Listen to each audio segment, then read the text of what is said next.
Everybody, ladies and gentlemen, all across Guyana, the Caribbean, and wherever you're joining us from, welcome to this room 592, where we unleash the truth.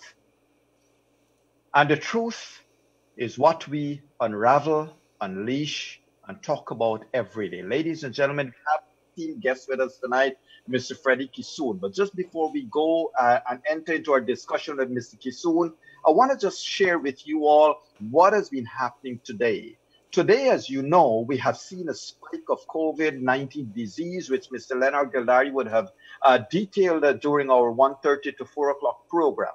However, the political situation in Guyana continues to be chaotic, continues to be despotic, continues to be the worst it can be. And we are certainly heading and marching into the Guinness Book of World Records for the longest elections ever. Today being what, 121 days, I believe. So, ladies and gentlemen, with 121 days now behind us, I want to tell you all that this set of persons, and I'm trying to be very specific with my words here, the set of persons employed at GCOM have surely and certainly played their political hands. And I'm not talking about the commission, I'm talking about the secretariat. Brothers and sisters all across Guyana, you would recall that in 2015 elections, it was no other than David Granger that called upon the world to bring the sanctions upon the then Donald Ramotar presidency. And we have that video. And then, interestingly, one must remember that it is the same Keith Lowenfield in the presence of the then GCOM chairman, Mr. Then it would have been Steve Sturridge Valley, Mr. Steve Sturridge Valley. And Keith Lowenfield was explaining to the media how it was not possible to impersonate anyone at these polls. Tonight we have that video and we have that audio track lined up for you, ladies and gentlemen. As I welcome you all, and I welcome Mr. Freddie Kissoon to room 592. Let us start our show tonight by listening to that soundtrack list and looking at that video of Mr. Keith Lowenfield just a couple years ago, 2011, I believe it was, that was saying that how the GCOM system was so good to disallow rigging. Of course, he was not talking about rigging within the secretariat itself. He was talking about rigging was impossible in the ballot at the poll booths across the country. Have a listen, have a look, ladies and gentlemen. Kevin? No, the issue on this concept, and you're right, it has to be a rumor that you can vote at more than one location. Well, I don't know. The reality is for you to vote at a polling station, you have to be listed to vote there. In that polling station, our presiding officer and the party agents will have a list that is specific to that polling station. So you've been made before you here. So when you come into the polling station, my list says that there's Keith Lowenfield to vote. Keith Lowenfield is announced, the agents for their respective parties say, yeah, Keith Lowenfield, and they draw a line across Lowenfield's name, and then they go through the process and collect your ballot. And this time around, we show in the ballot to the agent that is stamped general and regional, and you go into your booth and you vote. Now, if you go to another polling station, then Keith Lowenfield would not be there. So you're not even having access to polling station 2 or 3, or you say many times. There is no accessibility because your name is not there. Even if you impersonate, you are Lowenfield, your Vaseline has worked, and you've remove the ink. When you go there, say you go there in another name, but you don't have an ID card, then the folio that the chairman has referenced comes into play, where our staff, GCOM PO and APO, they have all the folio for all the persons listed at that specific polling station. So you come, somebody give you a name. You know Troy lives around the corner. So you come to say, I'm Troy Johnson. And you don't have an ID card. you have to pass through the process of probably having the features of Troy, and our presiding officer will be asking you, since you don't have an ID card, as the chairman mentioned earlier, yeah. What's the name? And your date of birth is? And your mother's middle name is? Okay. So the questions we have for you, you will coming to impersonate some Troy. So I think we need to put to rest the concept that a man could leave polling station in Cummingsburg and go across to Alberton or Queenstown and hop around. It's just not possible. Okay.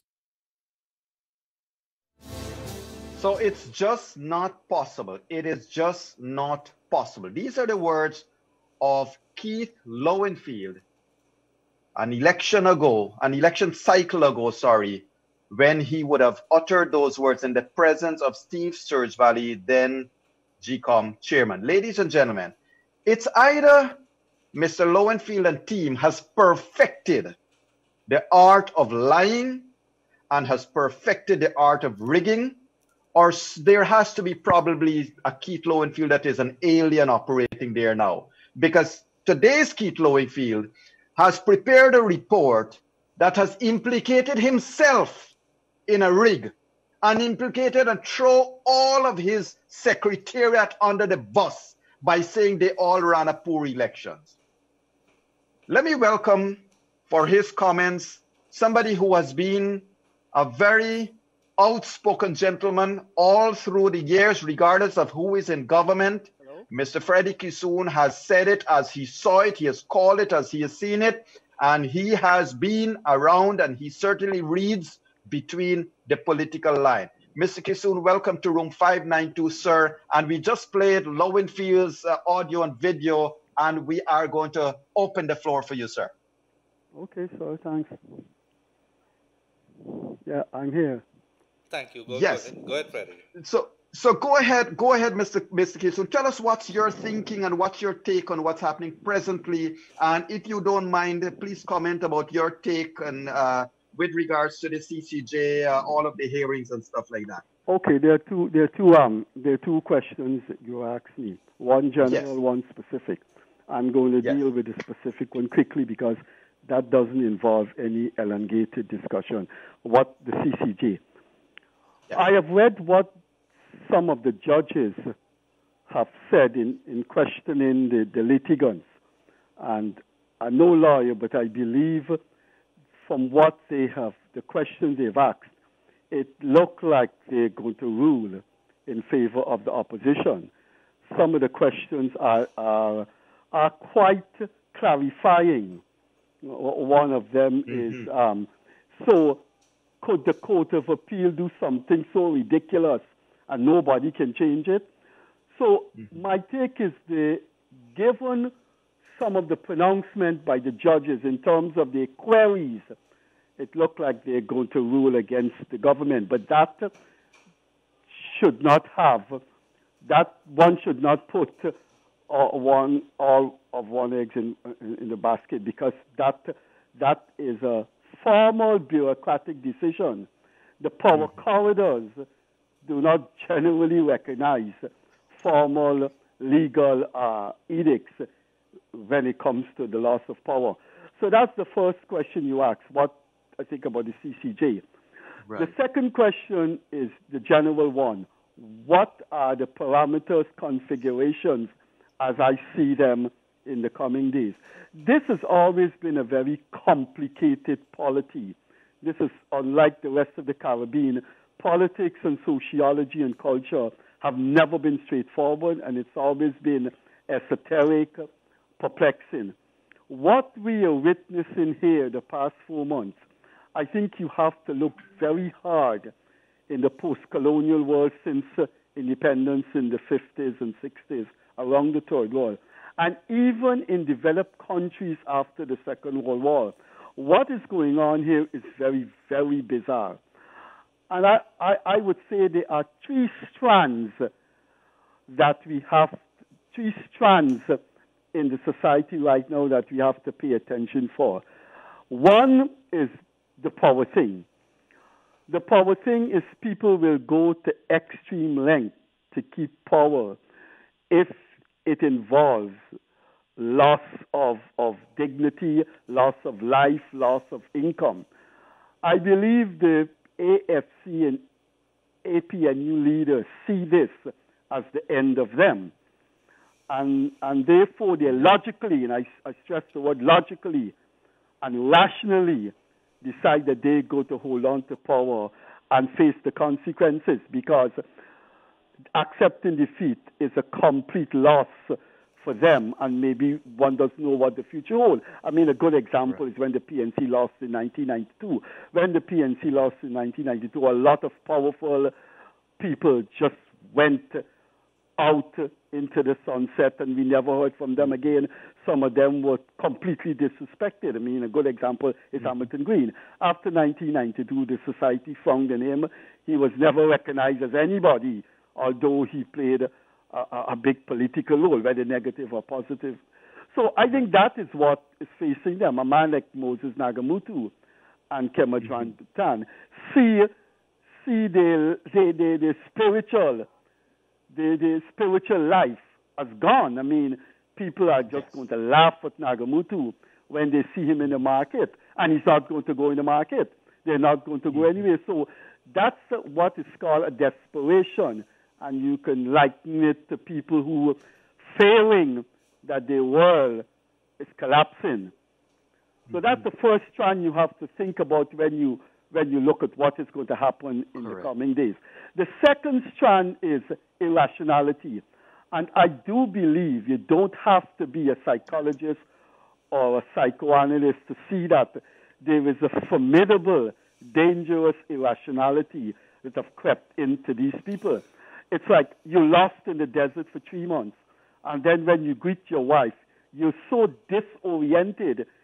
You speak to your wife and say, neighbor Martha. It's not neighbor Martha, it's your wife, but you're disoriented. Now, every day you see this disorientation. I mean, what could any human being in the world put on the behavior, the déportement of these people? Take, for example, Ramjatan.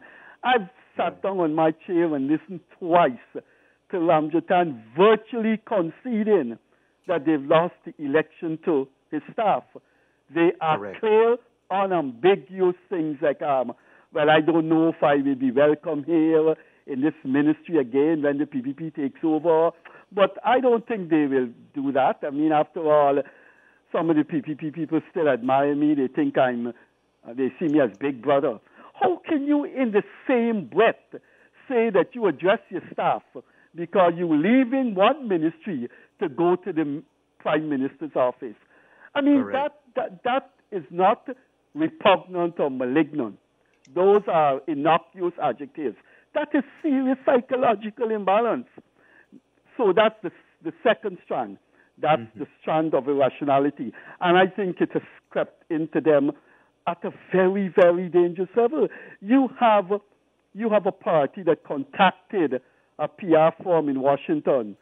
A man is a guy, he's writing a research project for you on what is going on in Guyana to submit to the U.S. government. And this man called, say, the president is a foreign citizen.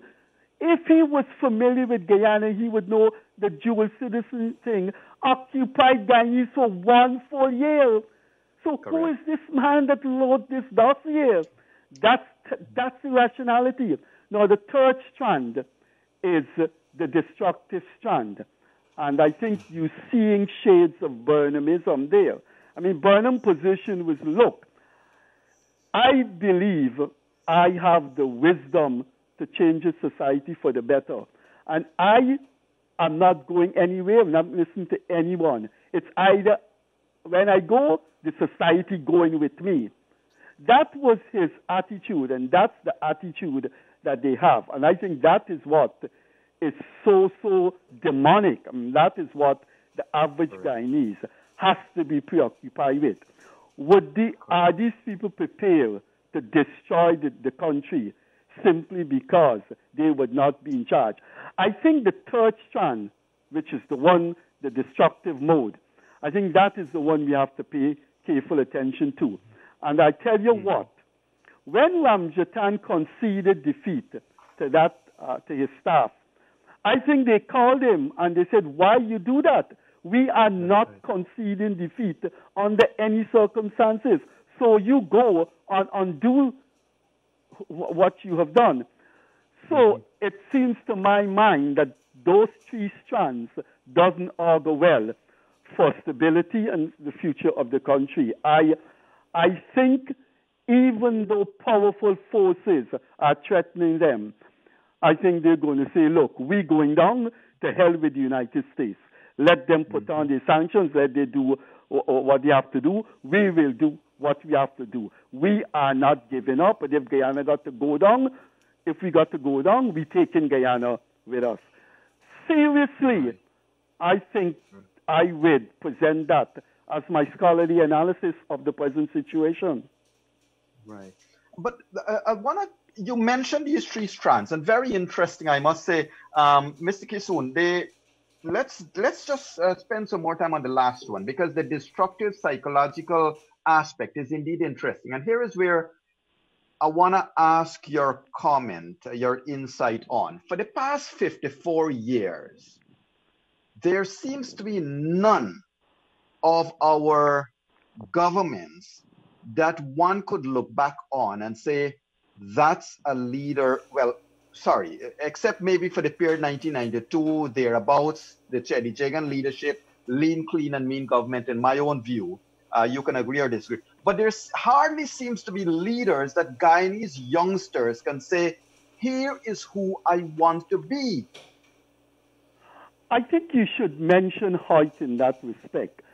And in that context, I would put him on the same pedestal with Jagan, though I would probably put him above Jagan, because I think Jagan was extremely disappointing when he came into power. And that's the thing about people. I've lived and worked with the Grenadian government after the revolution, and so I know when you're in government, it's different. I think Jagan was an angel to the world, and the world liked him. But when he came into power, I think he succumbed to basic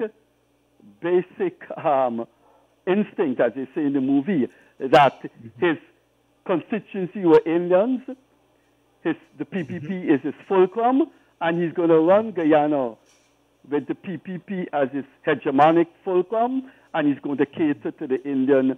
Now, he was not a corrupt man. Neither was Mrs. Janet Jagan, his wife, who later became president. I think people exaggerate Granger's honest financial honesty. I would say Mr. and Mrs. Jagan, for what I know personally of them, would not even have tolerated their colleagues being corrupt. In that sense, they're way, way above David Granger, because Mr. Granger is fully aware of morbid corruption among his ministers, particularly one of them involved in the oil industry. Dr. Jagan would have fired that guy right away. I think Burnham had some problems with people who were also stealing from the state. But I think Desmond Hoyt needs to be situated in the context of post-colonial power. I think he was prepared to establish norms that would have allowed for the concretization of democratization. I think he became a different man. But all of them, even Mrs. Jagan, Chedi Jagan, and Desmond Hoyt, I don't think they have left a formula or blueprint, but most of all have left a transformative legacy that the young people that came after 1990 could admire and say, we hope we have people like these again. Well, the one thing though, just on the Hoyt part, I hear you. Would you agree or disagree that the 1985 elections may have totally, belied everything that Hoyt may have positively stood for? No, and yes. Yes, in the sense that when you commit those heinous crimes, people remember you for it. But you could also commit those crimes and yet transform yourself and your society. There is something, I'm not a biblical guy, I'm not a believer, but there's something called the road to Damascus, I think, in the Bible, where you just change. I think the 1985 election was the second most depraved electoral fraud in our country's history, second to what went on in March this year. But Mr. Hoyt, for some, now let's say this, I don't know if you could use the word esoteric or strange, for some strange reason became a different man. And there are a multiplicity of innovations he did that could have led to a better society. For example, Mr. Green demoted and ostracized serious Stalinist autocratic people that Burnham elevated. Secondly, he destroyed extrajudicial violence that was a part of the Burnham regime, the House of Israel.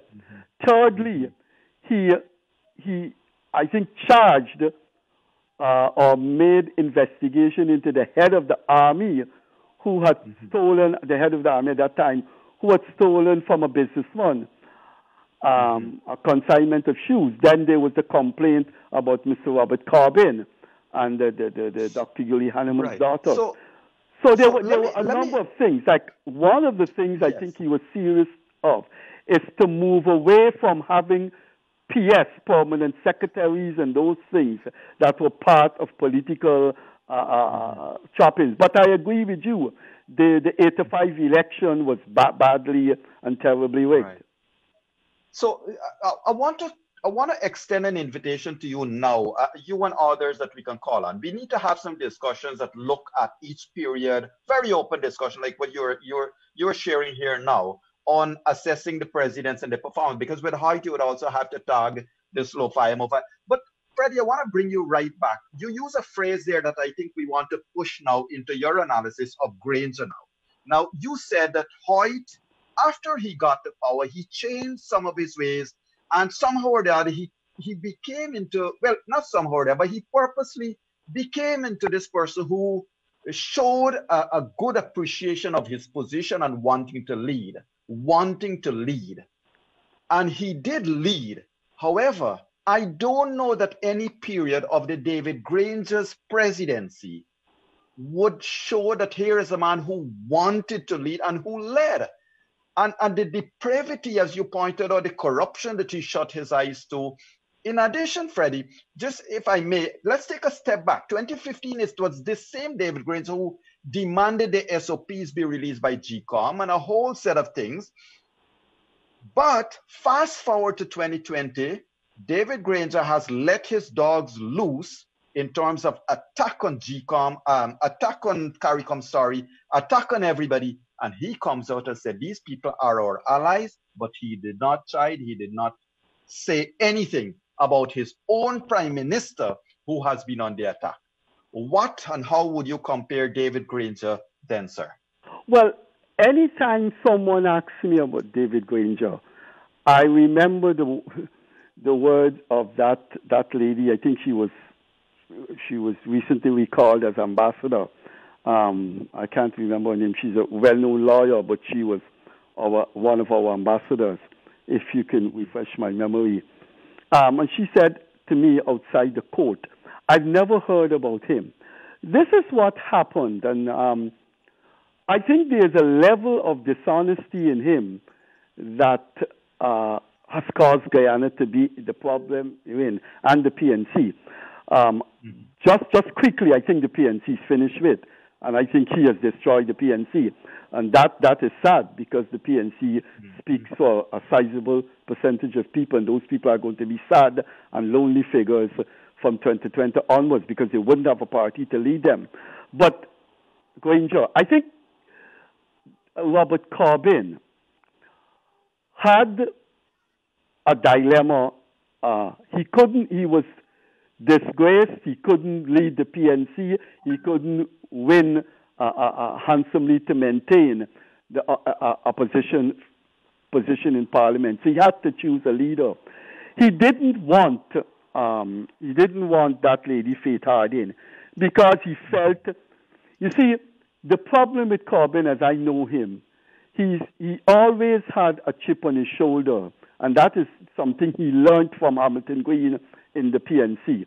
That once you don't have the doctor name behind you, or once you're not a university professor, or once you don't have this big scholarly background, they carry this chip on their shoulder. And Hamilton Green told me that he lost the presidency because the PNC leadership didn't see him as an intellectual. Now, when Corbyn became the PNC leader, he was ridiculed. I have inside information of what people like Aubrey Norton, Vincent Alexander, who pride themselves as intellectuals, if you know them the way I know them, and I think both of them have incisive analytical minds, they refused to accept Corbyn. And so Corbyn knew that his stock was declining. But he couldn't go with Faith Harding because he felt Faith Harding... Clarissa Reel, right? You were talking about Clarissa Reel. Sorry to... Yeah, Clarissa Reel is the one who told me when he became head of PNC. Yes. She never heard about him. Correct. Now, he couldn't go with Faith Harding because Faith Harding was a very large name in the PNC. And he felt Faith Harding, Dr. Faith Harding, would have said to him, Robert, who are you to speak to me? He couldn't go. Hello, good evening. He couldn't go. Are you there? Yes, yes. He couldn't go with, what's his name, the foreign minister, Carl Greenwich. Because Greenwich was an intellectual.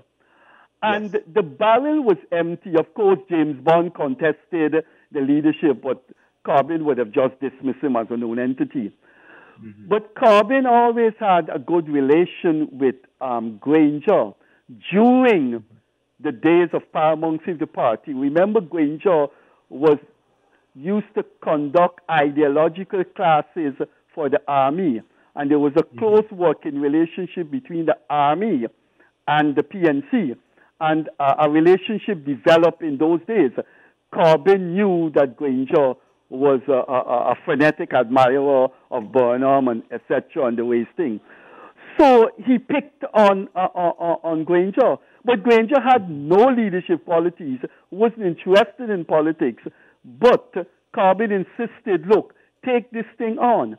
What I don't know is if Corbyn tell him just take it on for a short while, or if he promised Corbyn he'll be temporary, and then his ego was swollen and he stayed on. But the man was just catapulted into the situation, but he had no political experience. Now, I thought for the first 2 years he would have eclipsed Ramatar as the most lackluster president we produced. But really, this guy is mediocre, banal, intellectually dwarfed. This is, I think it's three of them we have to examine, and I would put him as the last. It's Bernard St. John in Barbados, Chambers when Williams died in Trinidad, and him. I think those are three real self-effacing leaders in the history of CARICOM. Of the three of them, I would think David Granger is the worst. He is the most incompetent, intellectually bankrupt, an incompetent leader CARICOM region has produced. And that is so sad for Guyana. Right. But Freddie, if I may, now, you as a political scientist, how do you explain or how do you posit an opinion on the David Granger of 2013, 2014 and the David Granger from 2015 to 2020? It's like two different men. Well, the reason for that is power. You always have to look at the binary, binary. When you're out of power and you're fighting an autocratic government, remember, one always has to remember, anti-dictatorship fighters, no one is interested in their faults and in their infamous past. You're concentrating on removing an autocratic regime, and so you embrace the people who want to see the fall of that autocratic regime. So a lot of flaws are overlooked by the population. The most graphic example is Mr. Trump. I mean, Mr. Trump had so many faults, but nobody wanted one of those long-serving Washington politicians to be the president. So people said, this man come from TV, he come from business, give the man a chance. Who care about how much girlfriend he had and how much women he molested? We don't want the kind of people like, Hillary Clinton. So that is what people said about the AFC, the WPA, the PNC. When they get in and they see the power they have and the material things that go with it. But the most important thing to understand in the disjuncture between Granger pre-2015 and Granger post-2015 is that he dreamt of a Burnham era coming back again. I delivered papers at academic fora in which he was present and etc. And he wished that, there would be, again, a kind of Burnham-like presidency where African Guyanese would, And after 2015, he saw his chance of doing that. Why he failed is because he didn't have the qualities of a Burnham or a Ptolemy Reed. So he could not create he couldn't reenact Burnham because he had no leadership qualities, but he resorted to the rhetoric and the so-called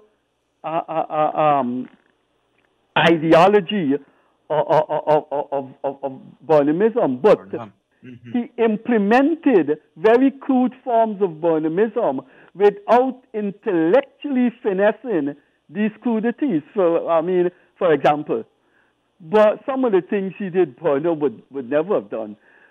You move people from important state institutions that you cite because of age in the early 80s, and you put a chairman for one of the most arduous, energetically driven job. It's a 5-year-old man. Now, Burnham was much smarter than that. So he became power intoxicated and he wanted to reenact Burnham, but he didn't have the intellectual, strategic, and political qualities to do it. Thus, he became a ridiculous failure. Right. So, Freddie, the David Granger we have seen over the past month and a half seems to be a gentleman, a man who is controlled. He allowed Harman to say everything under the sun, and he emerged and he said, well, whatever Harman say, I endorse. He then allowed everybody else. So he seems to be controlled. What's your take on that? I believe he has vulnerabilities that they know of, and they're either telling them to shut up, or if he takes a stronger position, they could embarrass him. I think one of this invisible things that this society has not discussed, and I think the PPP have their own iniquitous reason for keeping quiet on it, is that he may be a U.S. citizen for truth. Now, what is very strange is that I don't think Michael Granger would have put that in. Now, I alluded to Granger earlier, Michael Granger. I cannot see Granger writing a dossier in Guyanese politics, and he didn't know that dual citizenship was taboo. I think he knew Granger was an American citizen, and he put it in thinking it would work in Granger's favor. Now, it's possible they know he is an American citizen, and they're saying to him, well, we could easily let loose some information that would destroy you. Now, the thing is, why is the PPP so silent on that? From the time that dossier was out, and it says Granger was an American citizen, the PPP never milked it and hardly paid any attention in it. And this is the reason why I think the PPP has adopted that position. Because given the state of things, if Granger is exposed and proven to be an American citizen, right now you have a de facto government, but it's a government in actuality. If the president should sick tomorrow or not able to perform, you have to have an acting president. Now, if they bring down Granger, if the PPP brings him down by proving he's an American citizen, then Nagamutu will be the acting president. And they're afraid of Nagamutu because he's a lowlife. He's a non-entity. He's an uncouth man. So he's likely to do more, nasty, dangerous things than Granger. And I think I stick with that analysis because Granger has a certain standing in the black middle class and the mixed race middle class and in the well-to-do Guyanese diaspora. Nagamutu, no one has any respect for him across the world. So they are afraid that if you put Nagamutu, because of the venom, don't forget, Nagamutu and Ramjatan are the leading persons supporting the rig election because they have more to lose than Granger. If the CCJ rules next week, Granger is going to pack his bags, go and live at Pearl, and write his book about the Rupununi uprising and a history of the army, etc. It is Ramjatan and Nagamutu that will be disgraced throughout this world, that will probably stay in their home and never show their face again. So if Nagamutu becomes the president, you're going to have a very, very nasty fight. And I suspect that is one of the reasons why the PPP is not investigating whether he's an American citizen. But there is some credence to the thing that he is getting pressure from the PNC. You have to remember that the PNC is dealing with a man who was just catapulted into the leadership. Yes. The thing about people like Valda Lawrence and Basil Williams, they've been around so long that they have access and they ground with PNC constituencies. Now, one of the weaknesses of Granger, in which he should never have been allowed to continue after he became opposition leader, is that in Guyana and Jamaica, I don't know about Barbados and Trinidad. They're slightly different from Jamaica, Antigua, Grenada, and us. In Antigua, Grenada, Guyana, and Jamaica, politicians could only be successful if they ground. Now, take a man, what we call in Guyana Portuguese, but he would be white or he'd be Syrian, Siaga. Siaga was a white businessman, but Siaga used to seriously ground in Jamaica. The whole Bird family. But the Bird would go into the market and talk to people like what Bonham used to go into the market. Now, someone like Hoyt couldn't do that. And unless Bonham anointed him, he couldn't win a contest as PNC leader. Now, Granger is very, very stiff. He comes from a very elite middle-class background. And now, I'm not going to fault him for listening to classical music because, honestly, I come from abject poverty workman, but for some reason I like classical music too. But I ground, right? And I also like reggae. Massively, I'm a massive lover of reggae. I don't think he listens to reggae. I don't think he knows who is Boris Gardner. I don't think he knows those kind of people. So he's very elitist and very middle class. He is the man. He is the man. I'm saying this because I have direct inside knowledge. He is the man who told the government, I don't want that marijuana amendment law. And so much pressure was on Michael Carrington from the AFC because the bill was in his name. He finally admitted that to the media.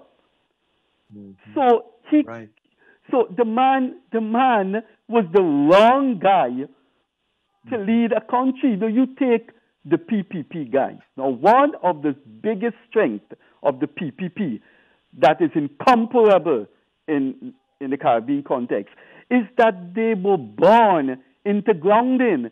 A man like Ramatal would walk in any market and say, "What you buying there? What you buying there, girl?" Right. They would do that. Ani Nandalal is a man of the people. I know them. I grew up with them. They're not stiff people at all. Now, that is why they can have their people behind them and they can get more people. For example, Pleasance only had a 51% turnout. You know what Pleasance is to the PNC and to black people? Because nobody knows this guy, and this guy cannot talk to people and go on with people. And because he knows he cannot do that, he shies away from interactions with intellectuals and the media. Nowhere in the world, Yog, nowhere in the world from the 19th century onward, but more importantly, in modern politics, where the media, far from being the fourth estate, is probably now the second estate. You shy away from talking to the media. This man had 3 press conferences in 5 years. Correct. That disqualifies him from being the leader of a country. Automatically disqualifies him, because you have to use the media like Trump to get your message across. And he's very curt and insulting with the media. When the lady asks him, when one reporters ask him, if you lose the case in court, what would you do? I've said what I said. You don't speak to the media like that. No, listen, Mr. Granger is such a wrong person that I think the PNC knows that he wasn't worth it, and I think they're running the show. He's there, of course, with his bordermite mentality, and he's no angel, far from it. But I think others inside there are saying, we go in this route, and you could say what you want to say. You have to follow. Correct. So I do think there are factions. So Freddie, I want to slightly disagree to a point with you, and beg for your, you deal with it however you want to hear now. Now, here is what I'm going to push at you with. Granger seems to be giving out the air of being unbothered, of being this, as you rightly said, this middle class guy. I could get some water, please. Yeah. And he gets to be the person that says, well, it wasn't me. I'm just waiting on GCOM. Well, it wasn't me. It is this person. It wasn't me. So he wants to still be the guy that comes out shining. Yet, Freddie, it is the same Granger.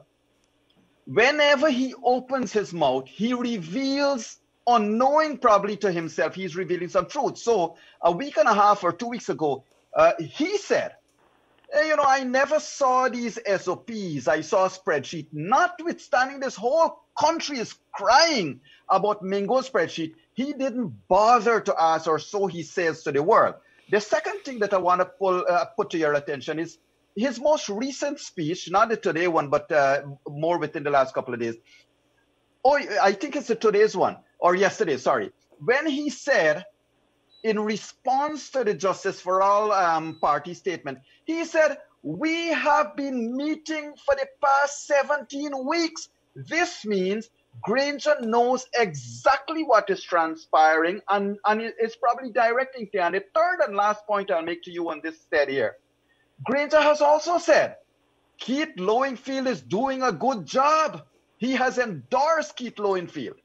Over to you, sir. Well, I will try my best to clear up the contradiction, if you see to the contradiction, though I do not disagree with you. I would more want to use the concept of dualism, that he is not in hegemonic control of the PNC, but he's also one of the players who is keeping the faith, and therefore he is spouting the rhetoric, the demagoguery, and the depravities that characterize the attitude toward rig election. So it need not be a contradiction. I want to clarify my theoretical outline in that I don't think the man is any prisoner. I think he is being told that this is the PNC line and you must not diverge from it.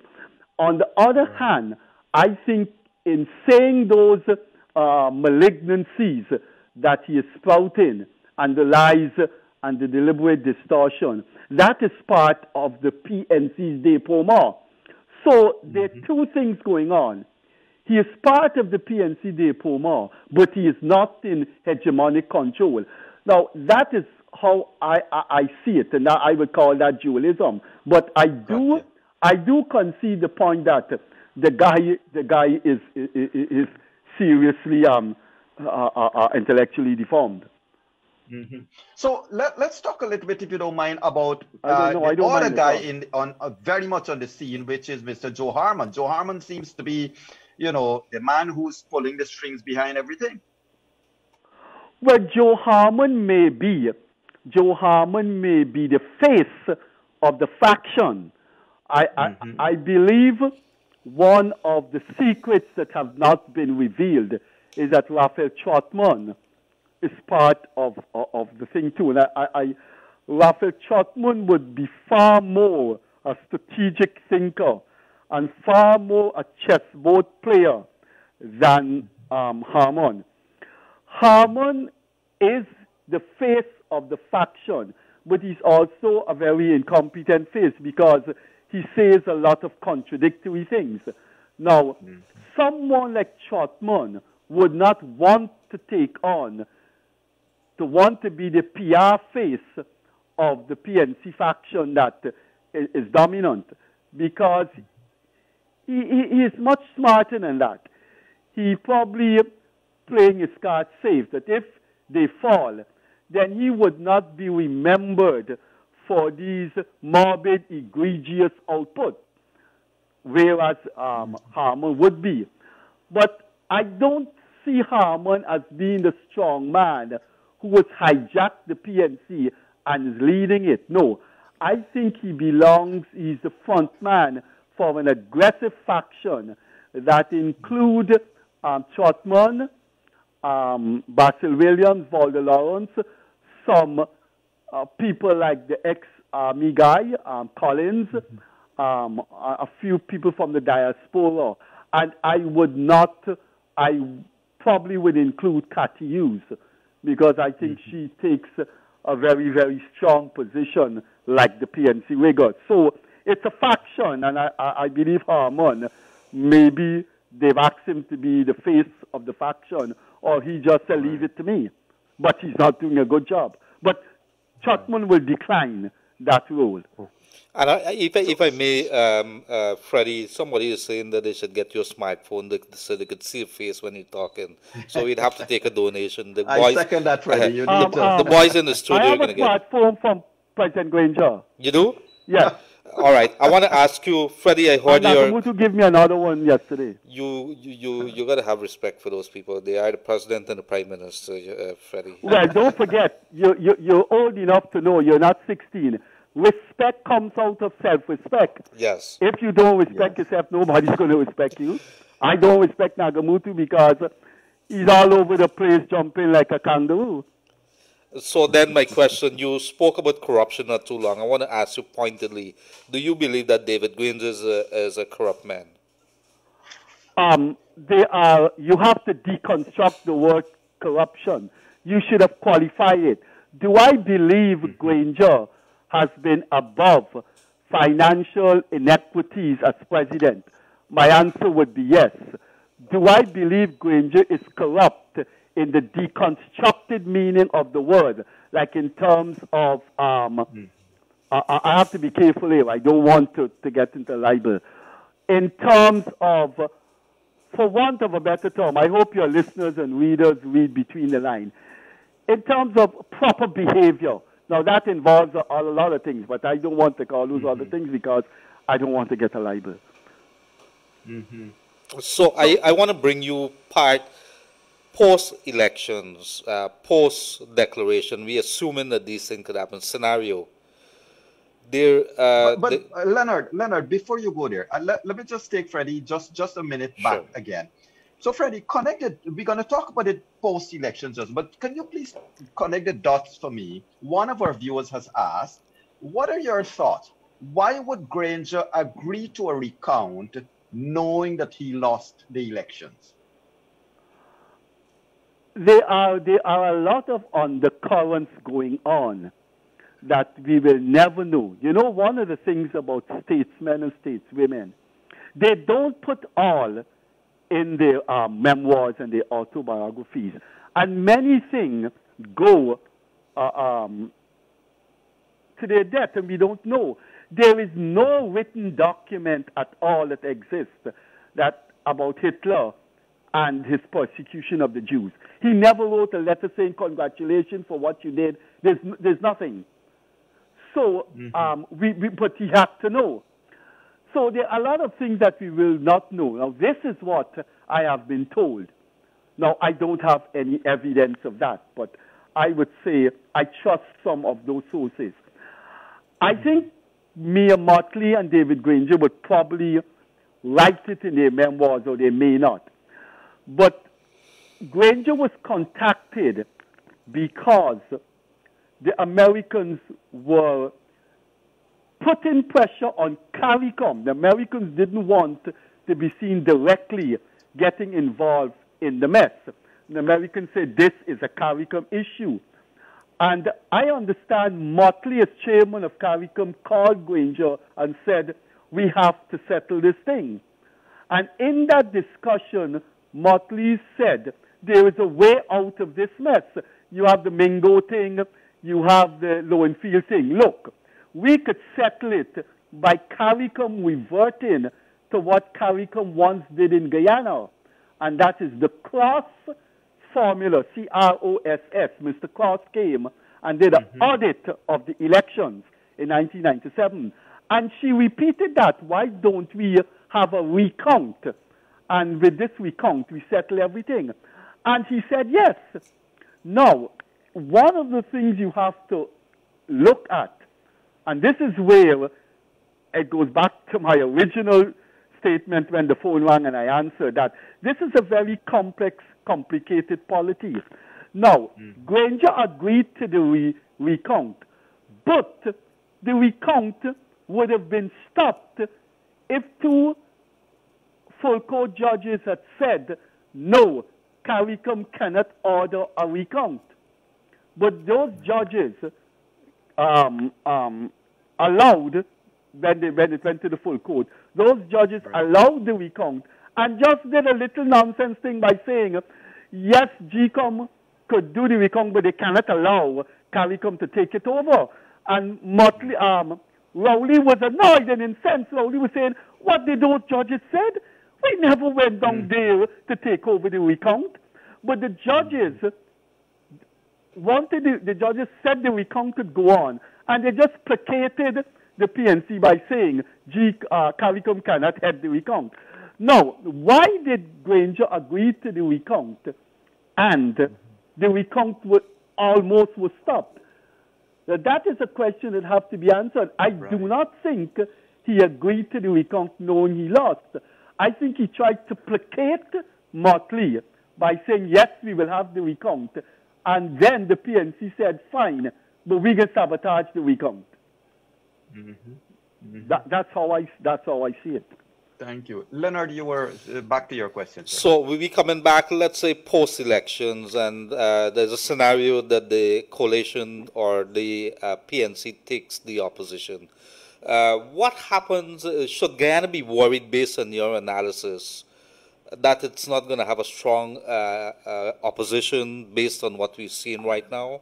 No, we're going to have a very weak, disjointed opposition, and I think we're entering a period of PPP's hegemony that may be stronger than the Jagdeo hegemony, because what has happened the past 4 months has literally elevated the political image, credibility, and strength of the PPP.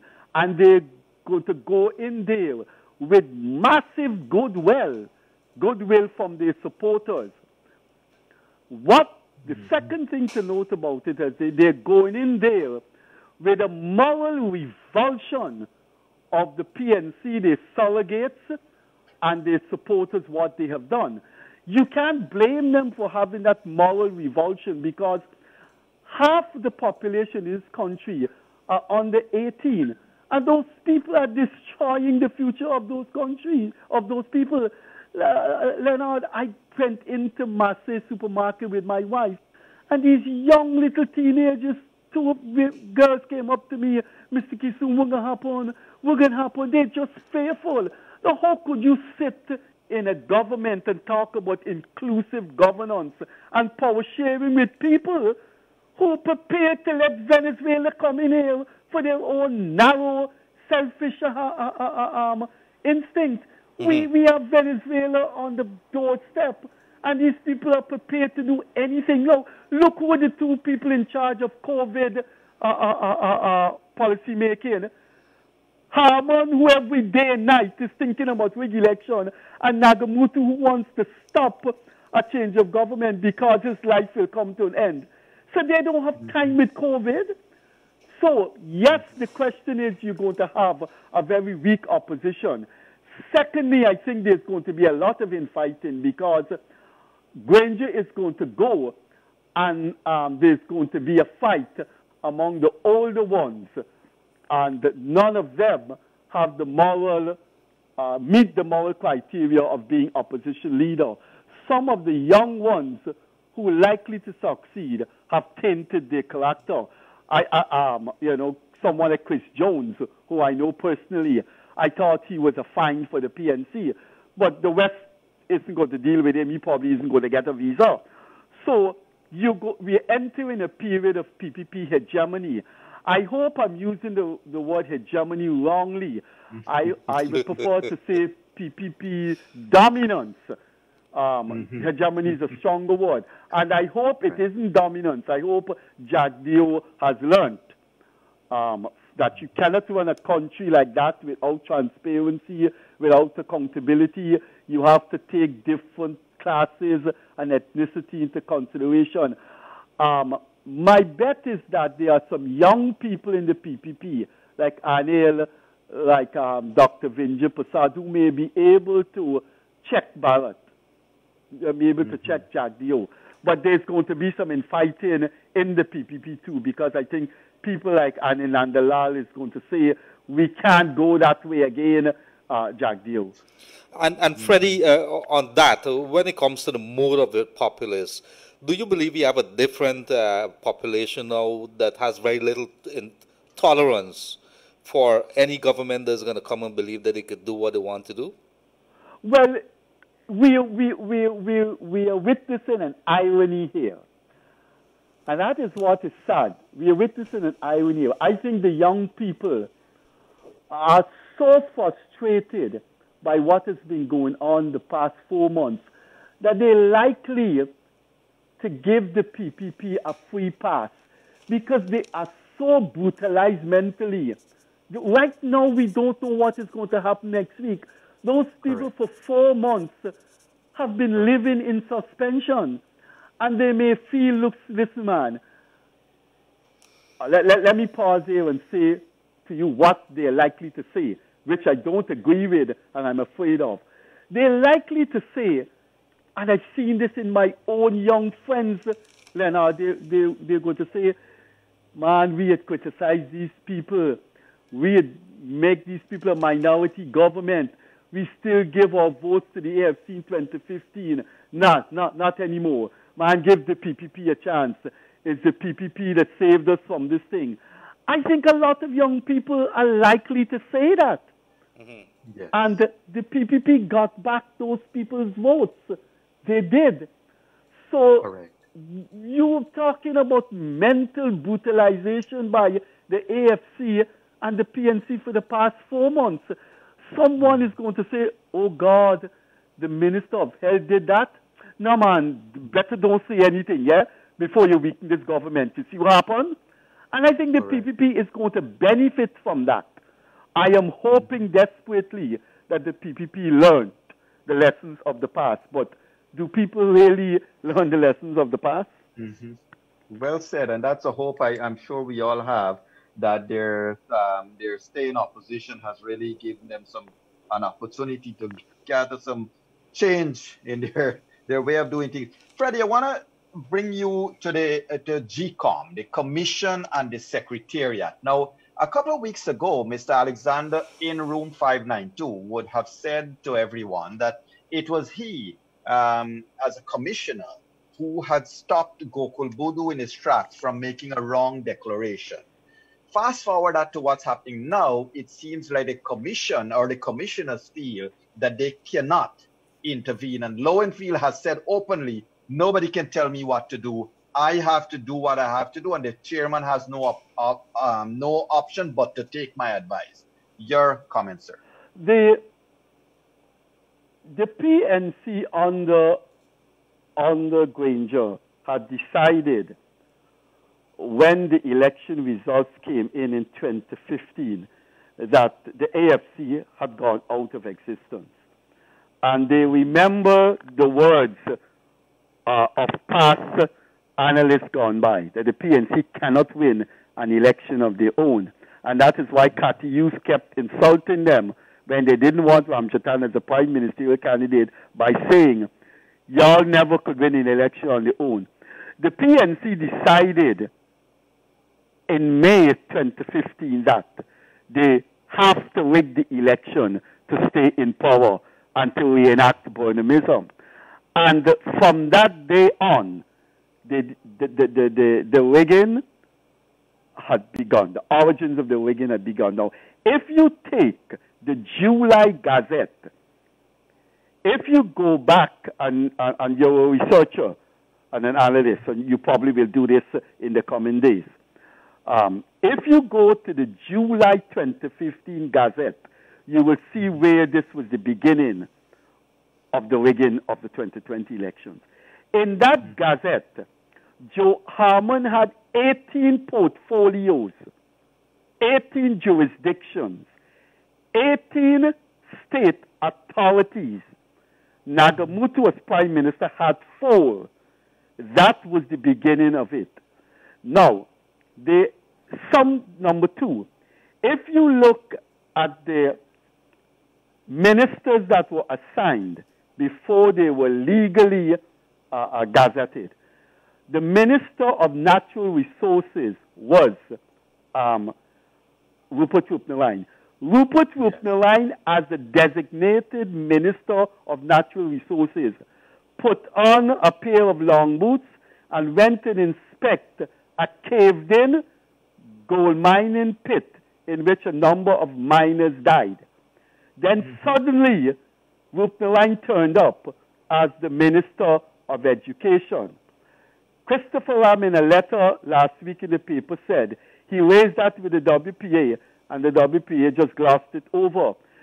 They wanted a PNC person in charge of natural resources because that goes right back to Burnham. The African Guyanese do not control the resources. You have to use the state to empower African Guyanese. And that is where Roopnaraine was removed. So step by step, they knew that the election was almost lost in 2015, and they will not win it in 2020. So they now settled on the hogging of state power. Granger demanded the removal of Silal and David Ramnarine. Much to his credit, I think he's a washed-up politician that is now will end up as a disgrace. But much to his credit, Ramchatan told Granger, I cannot remove Silal. If you do that, then it's going to have financial implications for his future. Let him go and leave, retire, and he gets his financial benefits. Then it was GCOM. They deliberately removed that deputy Vishnu Prasad to put Roxanne Myers. Now, I could tell you the conspiracy to put Roxanne Myers there, but one person who was involved in that could sue me for libel, so I don't want to get into that. Now, this country should have been alarmed and should have started the alarm bells ringing when that guy, the chairman, voted against the continuation of Prasad and told the constitutional body for which he should have been arrested and charged. He told the ERC, a constitutional body, I interviewed him. He was a shady character, a shifting character. He didn't look like he has integrity, and that is why I voted against him. GCOM Chairman Patterson never met Vishnu Prasad, never spoke to Prasad, and was a pathetic, unadulterated liar. And for that, the country should have demanded his removal, and a criminal private charge should have been brought against him. For you cannot lie to a constitutional body. That is perjury. So, Yolanda Ward, the PRO, refused to appear in front of the ERC, and the ERC chairman, instead of quarreling with Schumann, a fine young future politician, he should have been quarreling with Yolanda Ward, who refused to appear in front of the ERC. So the whole stage was set for this thing. One man saw it coming. One man saw it coming, and the reason why he spoke up against it, he was not enamored with power, and he didn't care, and that was Nigel Hughes. Nigel Hughes saw this thing coming, and you got to remember, Hughes came from a background of his days at St. Stanislaus. He saw when Father Dark was killed. His father was harassed by President Burnham, and Hughes saw this thing coming, and Hughes demanded an urgent meeting of the AFC to cut down on Harmon's portfolios and share it equally. And the AFC just sidelined Hughes, and Hughes said, look, I'm gone. So this thing about GCOM started from 2015. And we saw it in the ministries. We saw how state power was reorganized. You have a country where 50% of the people are under 18. Why you need a separate ministry of citizenship? So all of those things were the antecedents of Mingo. All of those, of Mingo and Lowenfield. Most ignorantly, you know what Shakespeare said? Man, oh man, full of himself, dressed in brief authority, most ignorant in what he's most assured of. They think with advice they're getting from people who are living in Iceland and Greenland and don't know anything but Guyana, and talking about the diaspora advisors. Probably tell them they could reenact Burnham and rig the election. We're living in a different country. We're living in a country where the PPP under Jagan and Boise Ramkaran are dead and gone. You have some young, emotional men who would fight the PNC, and they have hundreds of millions of dollars. Jagan used to got to go and beg people for money. You're living at a time when the opposition leader, is a capitalist. Jagan was running around talking about Leninism. So, so that is where we're at now. That is where we're at now. And if you are so right, Freddie, because a couple of nights ago Leonard and I were talking to some other guests, and in terms of the plot that started, and you remember that Atlanta, Georgia speech that David Granger gave, and he said he don't know how they could win the 2020 elections. And also, you are so right to bring that up, because we did mention this too. Can the Guyanese people imagine what would have been the state of Guyana today had Patterson been the chairman of GCOM? God knows. For one thing for sure, this election would have been over and done with. Leonard, you were saying. Yes, my apologies there. I want Freddie to address two quick questions, maybe in his own little way. The future of the new parties, let's say elections 2025, that's one. And two, let's assume that we hold it then. The other part, what would be his dream pick for a PPP-C cabinet? A PPP cabinet for 2025, what are you talking about now? No, two different questions. You want me to repeat them? Quickly. Okay, who would you pick for a PPP-C cabinet? the persons that you would like to see? And secondly, I want you to talk about the future of the new parties, let's say, okay. for 2025. I don't want to get into personalities, and I don't want to elevate people I don't know. The person I have known for a very long time, and I've been able to assess his character, although I think he may have some faults, I am definitely one that would support Anil Nandalal, because I know aspect of his personality as his teacher at UG and as someone after UG that I've been very close with. We never fell out. Of course, he knew I had to do what I have to do. I am a critic of authoritarian power. That is inside my DNA. That is how I came up as a youth, as a university freshman, as a university graduate, and as a university teacher and an academic. But in all this thing, I know he has qualities that I do not see in other PPP leaders. Some of those qualities is that he's willing to listen. He's willing to go down to your level and understand your problems. Now, he may not be able to solve it. And most of all, I think he has a modesty in him that needs to be matched by other PPP leaders. I think Anil Nandalal has virtually held the PPP's credibility together since they lost power. I would suggest that he will have to play a huge part. I don't know anything about the rest of them. I have a problem with the former sports guy, Frank Anthony, because too many people have complained to me about his incompetence during Carifesta. People have literally cried to me that they were not paid. Ordinary small people who Carifesta Secretariat bought things from and did not pay. And they went to him. So there's a lot of baggage there. I support my country and I support free and fair election. I tell you this, Leonard Gildari and Yog Mahadio, I don't support the PPP. I am behind my country. My country is my country. My daughter has a right in the next 10 years to see change of government and not grow up hearing about the PNC. But the PPP has done bad things. They have a chance again, and they should go to the altar of confession. Sorry to use that term. I'm not a religious person.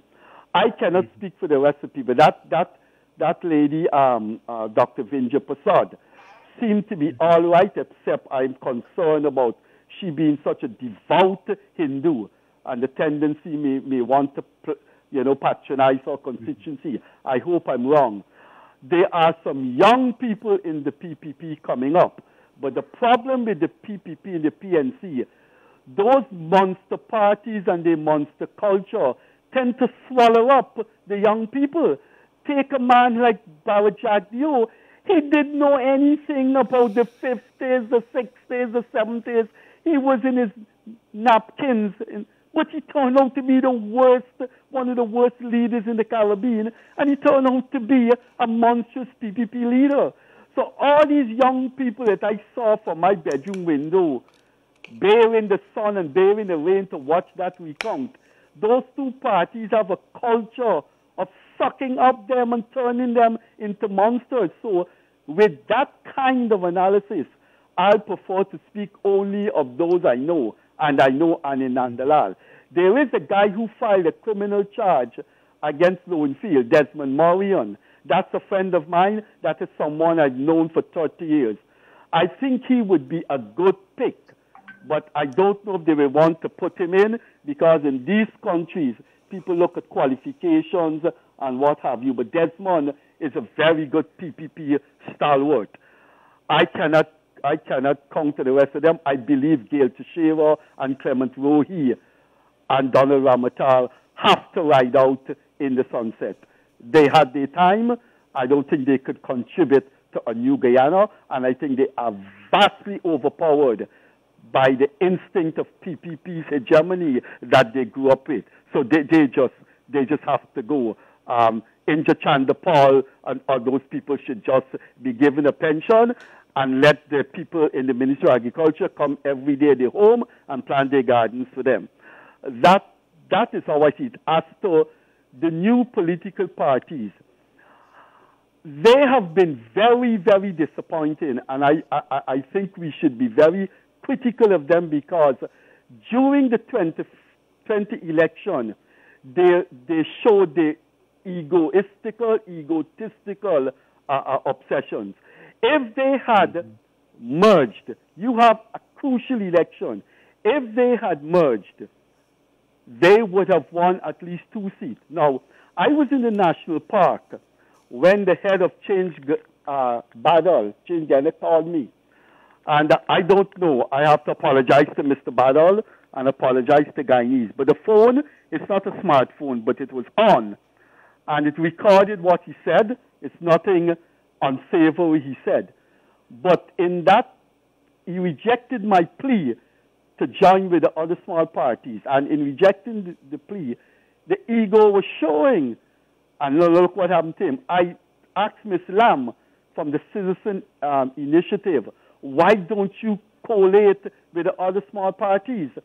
And they refused to collate because each one of them were full of egos. Now, when you start off like that, you're going to disappoint young people. We had a crucial election. It was best for them to come together. I know there were some complaints about coming together, and the complaints were about Ralph Ramkalan, that they could have merged, but he insisted on being the presidential candidate. I think if that is true, Ramkalan was wrong, because I think Ms. Lam and Badal and them would have made a better presidential candidate. I mean, they just had more going for them than Ramkalan. Now, I don't know if that is true.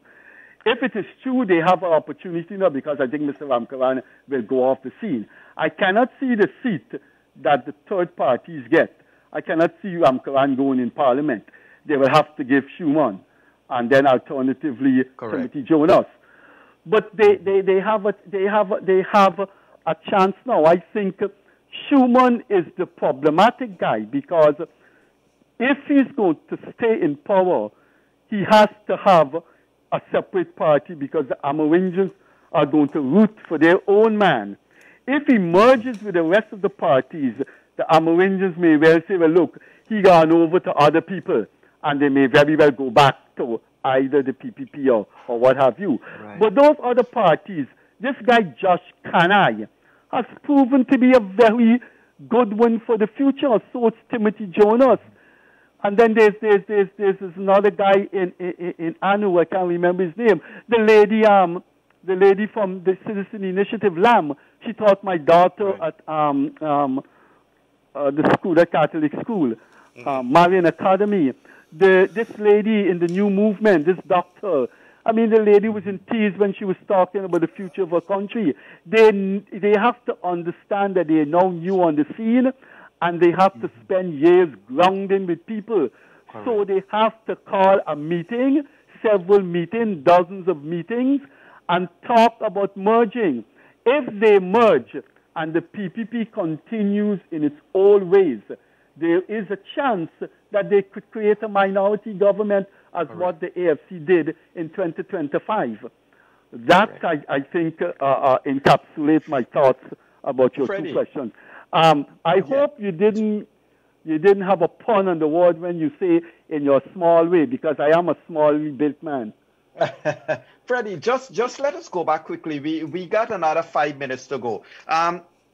Lennox Schumann's entry into Parliament, whatever way this election goes, certainly the joint list is going to see Lennox Schumann enter into Parliament. But isn't it, what's your view on this? I feel that my view has been that Lennox Schumann entry into politics, given the divide as it is, places him in a terrible spot. If he makes one agreement to the PPP, he will be deemed, oh, he was always PPP. If he doesn't, if he goes to the APTO AFC side, same thing. He'll be damned if he do and damned if he don't. It will have to do with the issues, and it will have to do with his explanatory power. If he has his intellectual muscles up to scratch and he gets good advice, he's definitely not going to go with APNU I don't think it's going to be APNU. That's just a name. He's not going to go with the PNC because they have been very terrible to him. In fact, as soon as he entered the race, the Chronicle had him front page saying a lot of nasty things about him. My feeling is that these guys like Schumann and Timothy Jonas and Josh Kanai and them, they are so bitter at how they've been treated and what they have seen that they may want to give the PPP a chance instead of weakening the PPP, because you have this sword of Damocles hanging over the head of Guyanese. Watch it. You weaken these people, these monsters may see that opening and come back. And it's for that reason I think the PPP in the first few years, people like Schumann are going to go easy on them. What I think Schumann is going to do, he may ask for his constituency to be elevated in very, very strong ways. We have to do something for the Amerindians. I think the Amerindians are vastly underrepresented in education, in the state, in scholarships, in sports, and I think his best bet is to push the PPP in that direction. But I can't see him going or voting with the PNC. And if they say, look, he gone with the PNC, he's going to say to hell with them. Y'all have no moral authority to criticize me. Correct. Thank you for that. And Freddie, I would really like to, Leonard and I guess I'm speaking on both of our behalf, to continue this conversation in another time that we can mutually agree on, because a couple things that we didn't get to discuss well, that we need to. The COVID is here. I'm a very domesticated family man. I don't stay away from my wife. So every night, even when I was young, I was home. And I'm always home in the night. And plus, after the PPP's consistent attack on me, I'm on an embargo. I don't go out in the night anymore. Could we send you a smartphone for you, or you still have that one that was given Freddie, to you? What, the phone that Granger gave me? Yes. I looked at it that he gave me, and it was a bogus phone. And the one that Nagamutu gave me, when I opened it, it exploded. Oh, okay. Oh, my God. So, Freddie, because we need to talk a couple more things on another show and another night. Call me anytime. Good. Night like because these, I would want us to continue to analyze the potential role of Schumann in Parliament, as well as, I mean, you know, the divisiveness and the whatever WPA has done to these last elections and really in killing the memory of Walter, or trying to kill the memory of Walter. Well, I think one of the greatest heresies in post-colonial politics, they may have greater heresies after the war in Europe, but one of the greatest heresies in the Third World, perhaps in world politics, is Desmond Chotman participating in rigged election as a policymaker of GCOM, using GCOM to rig elections, and said he's doing that because he thinks he's following Walter Rodney's legacy. Oh, my God. I have to say, oh, my God. Although I'm not a religious person, no, I am telling you something. After that, Desmond Chotman should be charged with moral treason if there's such a charge. Where do you come up with It's been a pleasure to have you in Room 592, and we certainly look forward for a repeat and for more engagement with you, if you don't mind, sir. Yeah, no problem. I don't mind at all. I don't mind Wonderful. at all. Right, wonderful. right. Do give our regards to your wonderful family. Yeah. And ladies and gentlemen, we have come to that time when we have to wrap up our night in Room 592. And, you know, tomorrow, Mr. Leonard Gildari will be entertaining us all with his words and his leadership on elections watch and COVID-19 watch. Leonard? Yes, absolutely. 1:30 we're going to be back. And so we are going to continue to look. We are going to continue to look at the increasing number of COVID-19 cases. What is important is that the number of cases has reached proportions where we should be very, very worried, Yog, and the people of Guyana, because we have not been paying attention to it, and we paying dearly. I think there was another death recorded today. I think a dietitian, I think, is the latest one. Yesterday, we would have learned about a person that's 42 years old that died. And so these things are, especially what is coming out, the news that's coming out from Region 1, we should be paying close attention to that area. So we are going to look at that, as well as, I think, tomorrow night, room 592. I understand that you have Mr. Selwyn Peters. Maybe you want to tell us in closing out. But thank you very much. See you at 1:30 tomorrow. Yes, thank you. And ladies and gentlemen, it's been good to have Mr. Freddie Kissoon tonight. As we know, everybody appreciates his views and his opinion, and of course, his application of political science to whatever illogic is happening in Guyana. It's been good to have you, Freddie, and we certainly look forward to having you again. Ladies and gentlemen, tomorrow night in room 592, we'll have another intellectual, another person who has withstood a lot of pressure, standing on his own ground. He's no other than Mr. Selwyn Peters. He is an attorney at law. He has been a part of the Guyanese scene for a very long time and has been one who has taken on the mantle of leadership in his own way. So we're looking forward to having Mr. Selwyn Peters tomorrow night in our room 592. However, ladies and gentlemen, Guyana is ours. We got to decide what we want to do with this country, regardless of how the politicians decide to treat us. We all got to realize that this country is ours, does not belong to the politicians. It belongs to you and I. I want to close tonight's room 592's door by saying thanks to Glenn Lal for making this airtime free and available so that we could have this program every night, and to thank the Kiter News Kiter Radio technical crew, Kevin, Joshua, and everybody there for working hard to make sure that everything happens without any glitches beyond, of course, what is within their control. Ladies and gentlemen, have a wonderful night. Stay safe. And when you can, do a prayer for this beautiful country of ours. Have a great night, everyone. Bye-bye now.